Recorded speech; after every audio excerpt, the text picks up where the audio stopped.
Hello everyone. Welcome to the first session of Curiosity at Experience House. I'm Parth Loliyania. I'll be one of your two speakers. I'm also joined by Mohan. So if you're okay, should we get started? Yeah.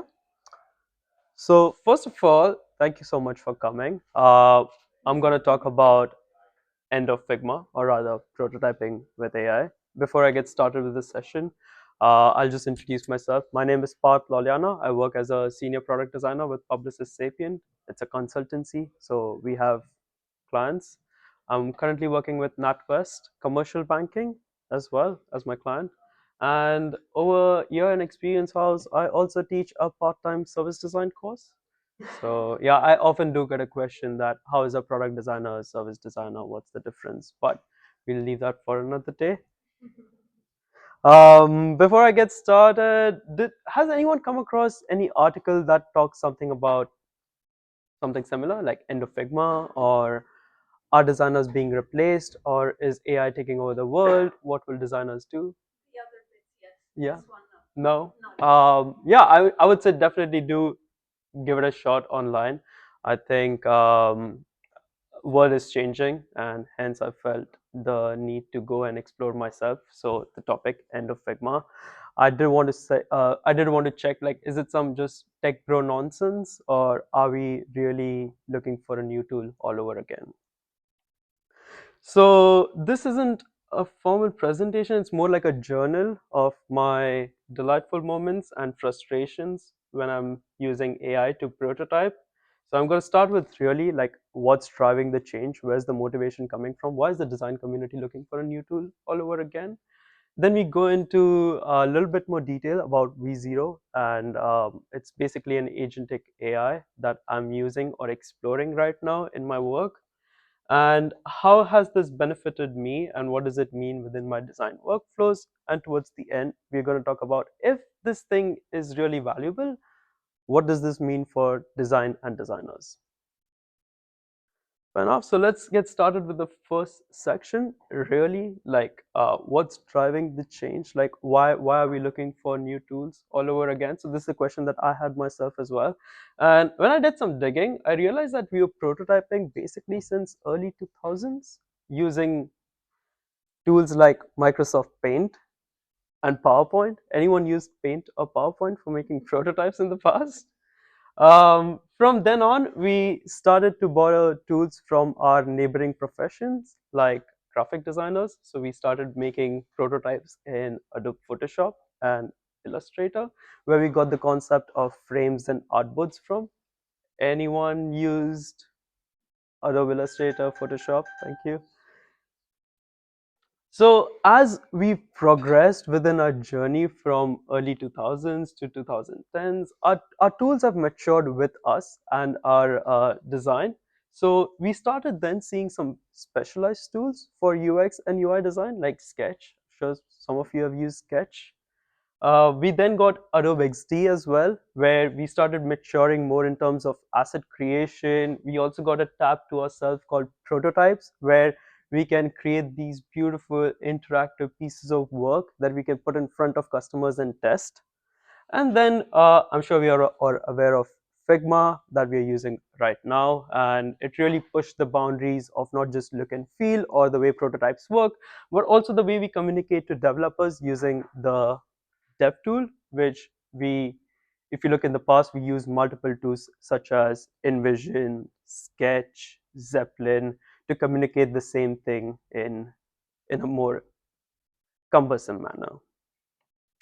So if you look at our journey so far, we've been constantly striving to perfect our prototypes. Like there is a sense of incompletion that we are always pushing the boundaries of what makes a prototype perfect.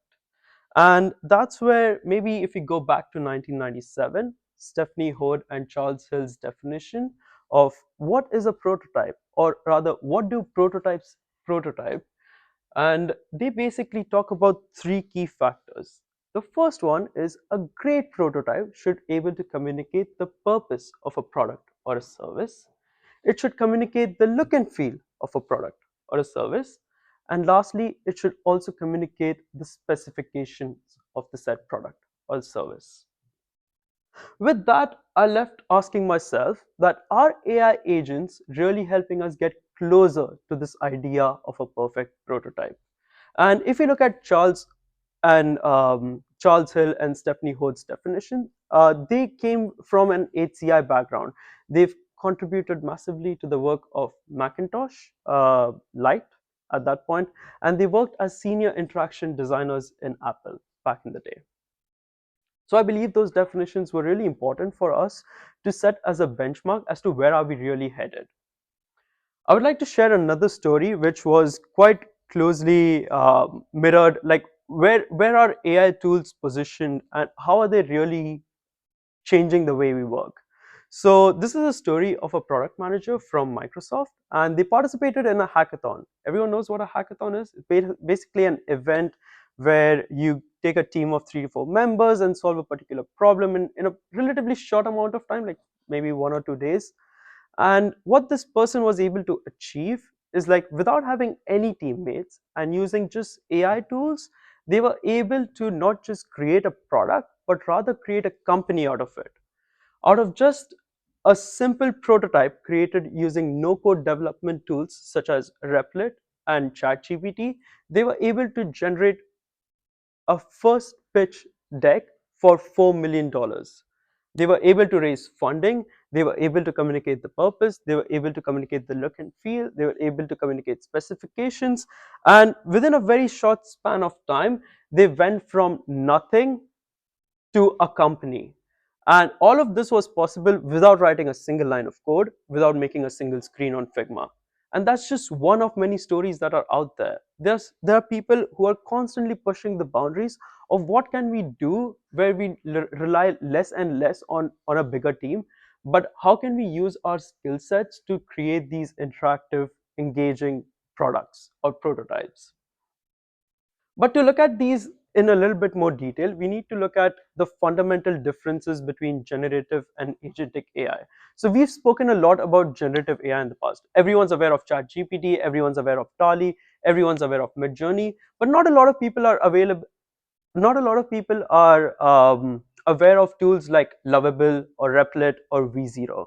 So they differ fundamentally in terms of their approach. So tools like ChatGPT work on a prompt-based mechanism where you put in a prompt and it spits out either a line of text or a code or an image or a video. And it's not even great at recognizing its own mistakes. However, you could argue the new models are kind of living up to that mark. But if you look at some of the older models or the way they worked, is you had to constantly prompt it to get your desired result. With agentic AI, it's a little bit more sophisticated than generative AI. It works towards a specific purpose, and that specific purpose could be either a website, it could be an app, or a wireframe. And it's also capable of integrating other AI tools in a matter to achieve this particular purpose. And we'll see what, in terms of output, what the difference looks like. So a generative AI, when I prompted to create an app or for a quiz about design history, it generated nothing but bunch of text, code, or links, but it doesn't really create the app or the website itself. However, when I put the same prompt in agentic AI, you can see that it has not only created the module for the design history quiz, it has also hosted it. It has created a decent looking layout. Like, I wouldn't say it's the best layout, but yeah, it does get the job done. It's able to prompt the questions and generate those questions. It understands what is a right answer, what is a wrong answer, and yes, I had to fact check them, and they were actually correct. So I thought this was almost a fluke. Like, how is it that in a matter of minutes, like a, a tool is able to create a website, host it, and also take all these decisions? So what I did was I started comparing the outputs of things like Claude, Gemini, ChatGPT, Dali, and they all fell in that same or similar bracket of generative AI, where it's either creating a static image or text. But when I started looking at agentic AI, you can see that there are softwares like Wizard or UiZard, however you want to pronounce it, V0, Lovable, Rep, or Relume that are really pushing the boundaries of how do you create with these tools. And over here, you can see that it is actually generating the website or the said app. So I really wanted to see what does this mean for me as a designer. So what can I do with these kind of tools? So I wanted to really push the boundaries, and one particular tool that I was fascinated by was V0 because I think it had the best output as compared to any other tool that I was trying. And I have created something, but I know that I just have 30 minutes, so I'm going to skip this part for now. But towards the end, if we have some time, we can see that what is a designer with no development knowledge able to create in a span of, let's say, few hours with these tools. One thing that, and now I'm going to talk about a few factors that can help us compare with Figma versus these tools. So one factor is speed. Over here, I've prompted to create a login page, and depending on your seniority or your experience with Figma, you would say that it could take, say, 2 to 3 hours to create a login page, or even an afternoon, depending on how clear the requirements are. Over here, it's able to create a login page within a span of a minute and a half, or at best two. And if you see the login page that it has created, it's again quite decent. It's not fancy or over the top, but it follows good hierarchy. It has good structure. It knows what text fields to emphasize, what not to emphasize. The text fields are interactive. It has error states. It also has a clearly defined CTA. And if you want to log in with Google, you also have that as an option. Quite impressive in my opinion for what it has generated in a span of 1 minute 30 seconds. So what does this really mean for me? Like, if I'm looking at this, designers at Figma are also looking at this, and they're going, why don't we build Figma AI? And they did, and unfortunately they retracted it back. But what it meant was, like, I no longer have to worry about native controls. If anyone has prototyped using Figma, you know how annoying it is to prototype a text field, because you are no longer using the actual text field as the way it is. You're using a click operation to input the value, which doesn't really give you the feel of a perfect prototype. Then we are no longer worrying about iterations. Our iteration process has amplified by speed as to how quickly can you create these iterations. And most importantly, what I was really impressed by is, like, where is it getting these components from? Like, how is it that it's able to maintain its hierarchy? How is it it's able to maintain a pretty decent design overall, no matter how many prompts I give it? So as you can see that it's trying to reference a library called React. I'm not a developer, so I'm going to talk about this as if I'm a 5-year old.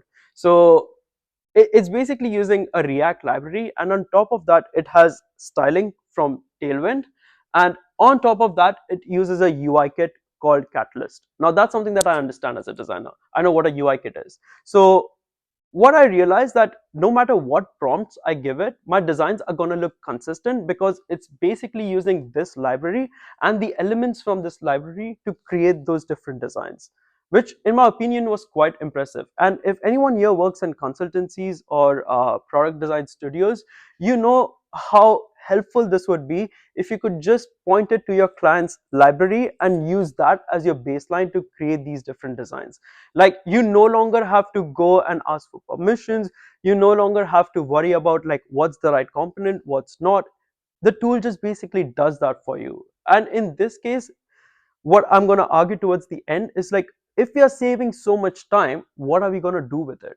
What does a designer do with so much time? I think that's the key question that I'm going to come to towards the end of this.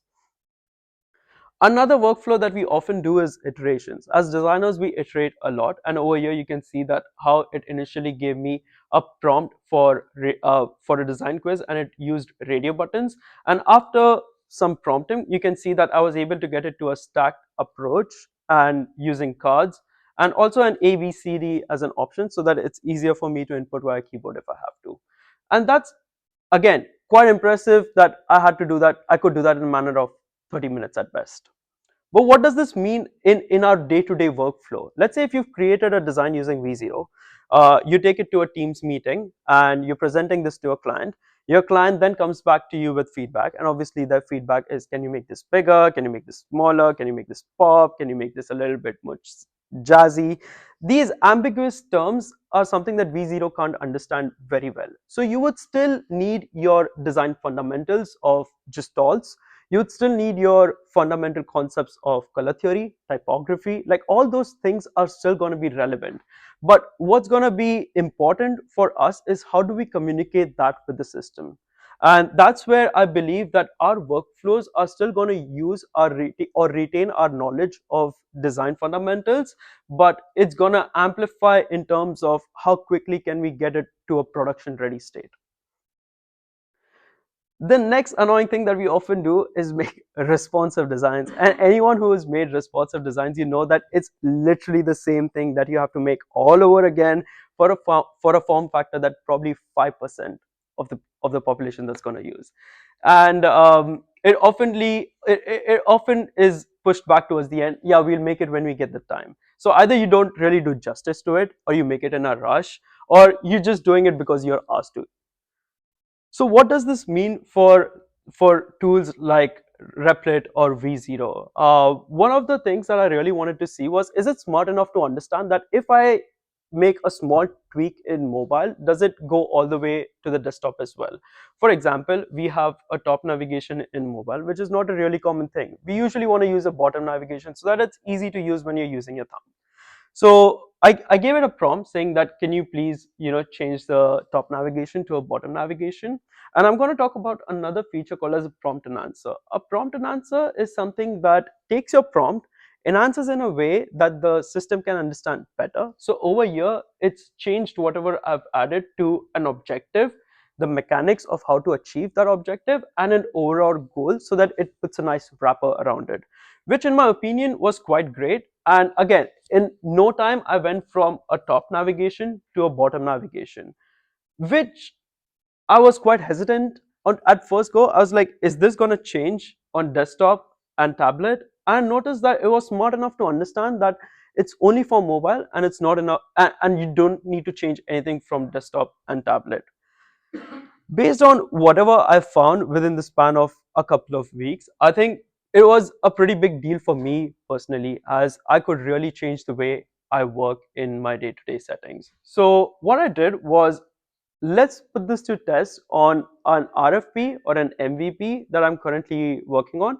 So this is not, these designs are not created by me. We are working on a pitch for a particular client, which is, again, doesn't matter. But what I wanted to do was see if we can take screenshots of these designs and directly create a website out of it or a dashboard out of it. If we've used Figma, we know how annoying it is to create a dashboard prototype. You can never get the graphs working. If you have controls like sliders, you can't really change the graphs much, and it looks like as if you've just pasted an image, and it doesn't give you the real feel of a prototype. So I'm going to compare what that output looks like when I shared these screenshots with V0. So this is the interface, and all right, that's good. So over here, this is the desktop that I was able to create just using these screenshots as reference. Now, obviously, it did make a lot of mistakes, as you can see. But one thing that it did really well was that it allowed you to make these sort of complex interactions, which will work in no time, like something like that. Like, you doing that in Figma would have taken me an entire afternoon through conditional logic, etc., etc., etc. And no one really appreciates that level of detail. If you were to give this to a visual designer, they would be like, at the end of the day, we just need static screens. Like, why are you going through all this effort? If anyone used Azure RP 876, any of the Azure tools, Azure allowed you to make websites on a website. Like, you could use that tool to make real websites which are hosted on HTML, unlike Figma, where you're still playing around in the Figma environment. So I used to design in Azure, and I used to like really make sure that it feels like the real deal, where you have conditional logic, where you have text field interactions. But again, no one really respected that, because at the end of the day, your goal is front end code. Your goal is never design. Your goal is always to make the developer's life easier. And I believe tools like these can really amplify that process, where the end product is basically front end code, that they can use as a jumping off point to then make your interactions more and more better. I think with all of that, the question comes back to the fact that what do we do with so much time, and where does design go? So I'll just share last three learnings from my journey so far. The first thing that I learned was that tools like Replit and Visio are great for MVP. Production, not so much. If you are working on, let's say, a 6 month long engagement or a 1 year long engagement with a client, I don't think so these tools are really meant for those just yet. I don't know what the future holds. But let's say if you're working on a concept pitch or an RFP where you have to turn designs around in like 3 hours or let's say 3 days, that's when you can use tools like V0. The next thing is democratizing design. What design thinking did back in 2005, I think these tools are going to do again in 2025. They are going to give the power of creation in the hands of everyone. It's going to be hard to differentiate who's a designer or who's a non-designer. And I'm going to end this presentation again with a question as to like what is a designer to begin with. But before that, we set out to achieve like what are AI, like are AI agents helping us get closer to this idea of the perfect prototype? And the simple answer is yes. The question is, how are you going to use it in your day-to-day setting, and how can you use it to for your workflows? So I'm going to leave or end this session with this question: not who, but rather what is design, what is a designer, and what does this mean for you as a person? I'll be around after this to for any conversations, but yeah, let me know what you think. That's all.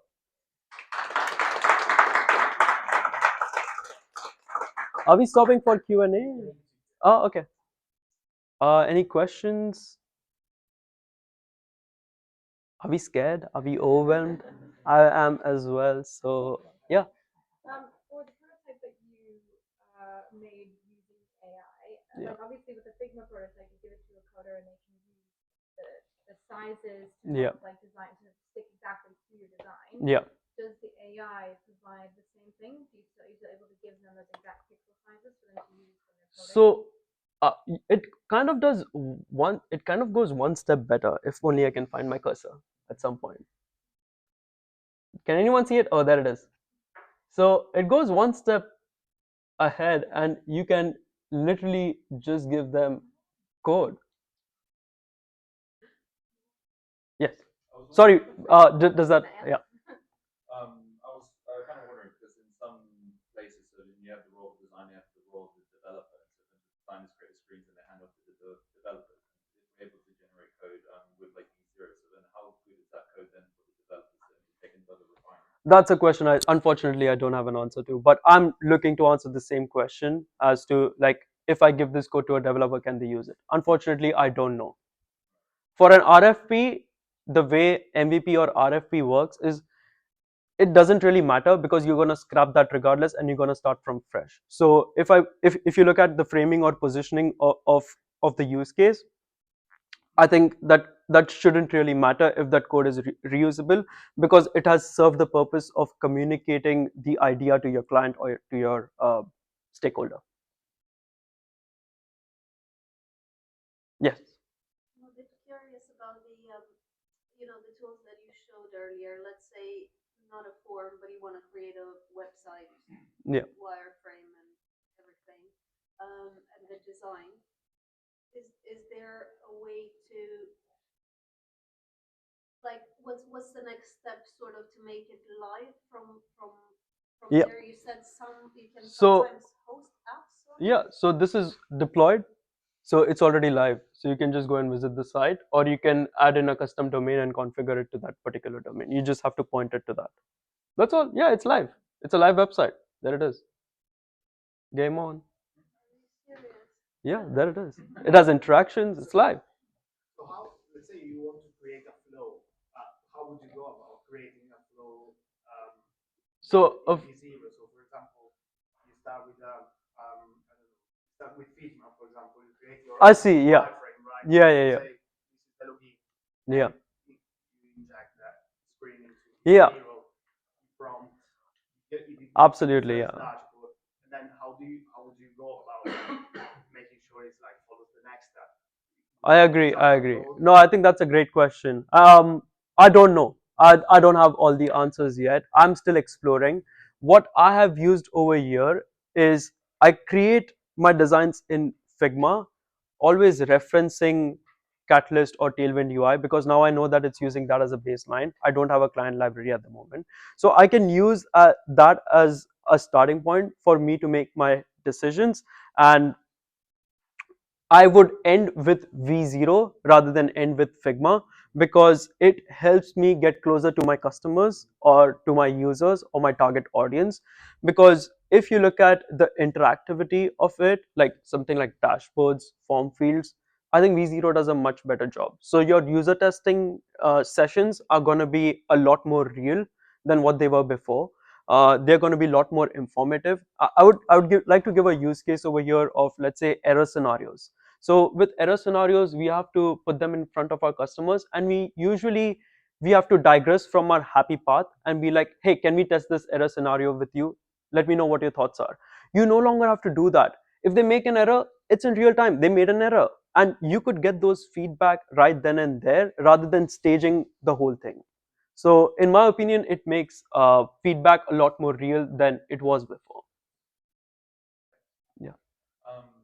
So with what we've seen so far, so then you create like one screen, but can you create like multiple screens and do like linking and then maybe Yeah. some kind of site mapping? No, I think that's a great point. One of the things that I tried to do was I arranged like 5 frames on Figma and then pointed it to V0, but then it was like, this is too much for me to handle. So I realized what it does really well is like you give it one screen, it kind of goes through that and creates something. Then then you ask it to create a blank page through, for let's say, a particular tab. I ask it, can you create a blank page? And then I tell it, can you use this as a reference? So you have to build it step by step. You can't give it all the images at the same time. However, this is right now. Maybe you look at it from 1 month from now, you can basically do that as well. I don't know. These things are moving so fast. I'm not able to keep up with them. Hence this topic and this talk, as like I would be really grateful if one of you guys could pick up another tool that's out there and do a similar presentation so that I could also learn from it, because clearly it's a pretty long list and it's quite hard for me to go through all of them, and I'm sure I'm missing some of them over here as well. So, Do we have more questions, or Amit, should we? no, I was going to say, I played around quite a bit with Lovable. Yeah. And what I found is that through the prompting, and just like you said, you can't go into it thinking just one step at a time. You have to have a very good, clear picture Yeah. of what you want the overall product to do. Yeah. And you need to know what is a good outcome. Yeah. Because while it builds it, it might not do it how you want it to do it. Yeah. Or it might not provide the user outcome that you're expecting. So it's almost like you have to go back to the roots of like being a business analyst in a way. Yeah, I would absolutely agree with, like, I had to start from scratch multiple times to get the output that I wanted. It wasn't a clearly defined process. I haven't spoke about one thing over here, which, like, it makes a lot of mistakes as well, but it's pretty good at figuring out how to overcome them, which is nice but scary as well. I don't know, I have mixed feelings for it. Yeah. Amit, I just hope I'm not That's in. okay. Do it. Take Okay. your time. It's very I was just wondering, so with all the extra time savings that we'll have in these different tools, then Yeah. how do you redirect your time then? So I think that was something that I was thinking as well. And over here, I had two directions in my head, and I don't know why it's always two, but maybe there can be more than this as well. The first thing that I was looking at was, I'm a industrial or a product designer.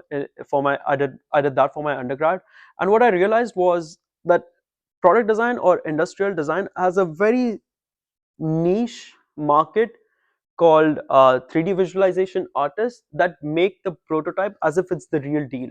Like, you cannot differentiate between that and the real product. Like, they are so good at rendering.